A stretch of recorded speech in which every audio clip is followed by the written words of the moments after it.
Okay, dito na naman tayo sa rooftop. Makita nyo yung mga ganitong mga unit top discharge. Meron naman tayong problema nito. Meron naman tayong unit na matagal na hindi pinaandar. So malamang alam na agad problema nito. Makita nyo, mandar yung fan, outdoor fan, pero yung compressor hindi. So buksan natin, tingnan natin anong problema naman ito.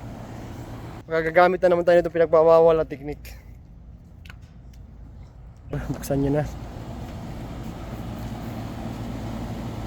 Buksan muna natin, tingnan natin kung ano nangyari sa aircon nito, Mer.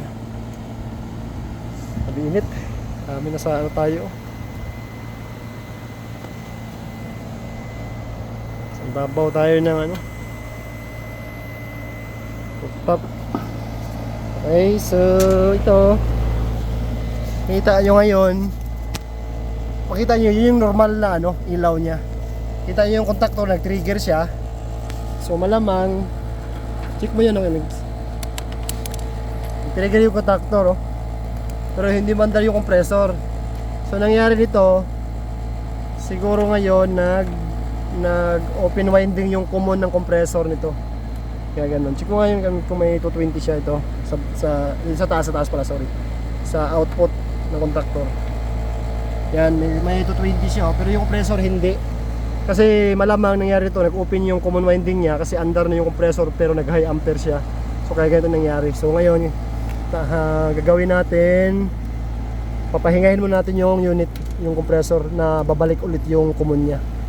Tanggalin muna natin to para mag-off siya. Aray, okay. So patay siya. So yung contactor natin, bumitaw na siya ulit. So hintayin natin maya-maya. So ikuha natin kung natin resistance yung ano kay mix, yung common tsaka running ng ano, compressor. Tingnan mo kung bumalik na siya. Yan. So wala pa, makikita niyo, open winding pa yung ano common. So hintayin lang natin maya-maya na babalik siya. Kasi uminit lang yung compressor, gawa ng nag-high ampere siya, stack up yung compressor eh. Gamit na naman tayo yung pinagbawal na technique nito. Okay, so nakailang minuto lang. Check natin ulit yung common tsaka running kung bumalik na yung winding niya dun sa common. Okay, so dun sa mga kamaster natin kung bakit siya nag-open kanina yung common. Kasi yung compressor ito mga kamaster, meron siyang thermal fuse sa ilalim na compressor. Kaya pag sobrang init yung compressor, bumibitaw siya. So ito ngayon okay na siya. Okay na ulit nga, Mix. Try mo ulit. Yung common tsaka running. Yan, so goods na siya mga kamaster. May resistance na siya. Okay, so gagawin natin ngayon. Try natin. Kunan natin ng amperahe. Lagay natin to dito.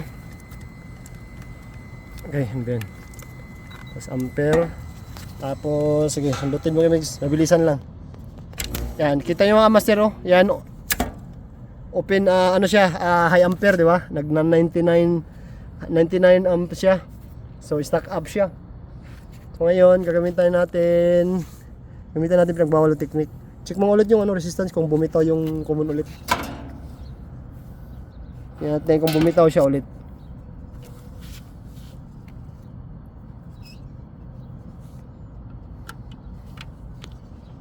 Yan, so bumitaw siya ulit, di ba? Kasi nababad natin yung contactor tapos naka-stack up lang siya nag-high ampere, so bumitaw ulit yung common. So hintayin na natin saglit lang to, mga 1 minute lang, babalik ulit yun. Okay, kabitan natin tong ano. Bali ang ginamit mo na try natin, dalawang 70 UF lang. Yan, makita nyo, dalawa lang yan mga kamaster. Yan, dalawa lang. Kasi nagamit kasi namin yung isa, pero meron naman kami isang reserba. Yan. Kung hindi pa rin siya mapaandar, so gagawin natin tatlong 70 UF. Ganun lang yung mga master, oh. Parallel lang siya na connection yan. Tapos running to running, starting to starting. Ganun lang siya.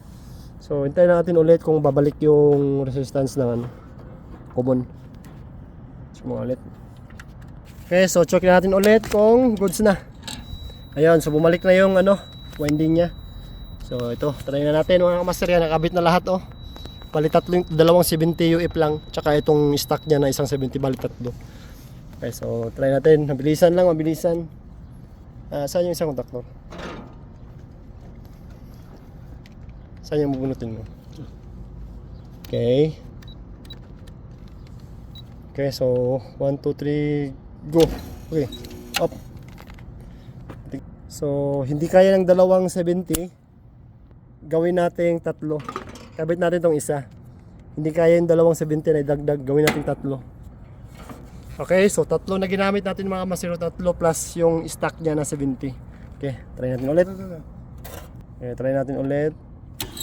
Wait, hindi pa. Okay, so last. Okay, bunot. Okay.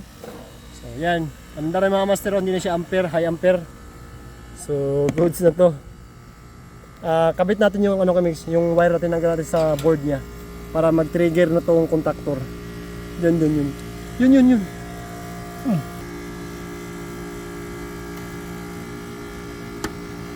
Okay, so yan. So itong tinanggal natin mga master, ito yung mag-supply dito sa board.